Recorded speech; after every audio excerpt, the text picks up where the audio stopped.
Hi viewers, welcome to cine ballot. Star hero Dulquer Salman గురించి మీలో ఎంతమందికి తెలిసే ఉంటుంది లేండి.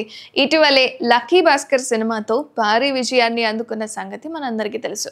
డైరెక్టర్ వెంకీ అట్లూరి దర్శకత్వం వహించిన ఈ సినిమాలో మీనాక్షి చౌదరి కథానాయికగా నటించింది.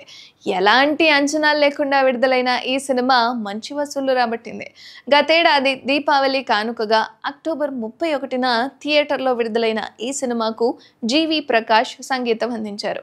సితారా ఎంటర్టైన్మెంట్స్, ఫార్చ్యూన్ ఫోర్స్ సినిమా సంయుక్తంగా ఈ చిత్రాన్ని నిర్మించారు. అయితే ఈ సినిమా పాన్ ఇండియాలో సూపర్ డూపర్ హిట్ అయింది. 2012లో విడుదలైన సెకండ్ షో చిత్రంతో దుల్కర్ తన నట జీవితాన్ని ప్రారంభించారు. ఆ తర్వాత విడుదలైన ఉస్తాద్ హోటల్ సినిమా అభిమానుల మధ్యలో చెరగని స్థానాన్ని సంపాదించుకున్నాడు.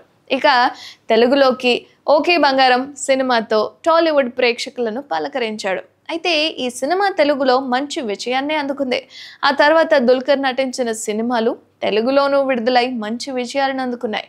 ఇక దుల్కర్ సల్మాన్ మళ్ళీ తెలుగులో దర్శకుడితో పనిచేస్తున్నారని తెలుస్తుంది. అయితే టాలీవుడ్ డైరెక్టర్ పవన్ సాధినేని దర్శకత్వంలో ఓ సినిమా చేస్తున్నాడు దుల్కర్. అయితే ఈ సినిమాకు ఆకాశంలో ఓ తార అనే టైటిల్ను ఖరారు చేశారట. అయితే ఈ సినిమాలో హీరోయిన్గా అందాల భామ రుహానీ శర్మ నటిస్తున్నట్లుగా తెలుస్తుంది. తెలుగులో చీలాసౌ సినిమాతో టాలీవుడ్ ప్రేక్షకులను పలకరించింది. అయితే మొదటి సినిమాతోనే తెలుగు కుర్రాల హృదయాలను దోచేసుకుంది. ఇక చీలాసౌ సినిమాతో మంచి గుర్తింపు తెచ్చుకున్న ఈ అమ్మడు ఆ తర్వాత సరైన క్రేజ్ మాత్రం సొంతం చేసుకోలేకపోయింది.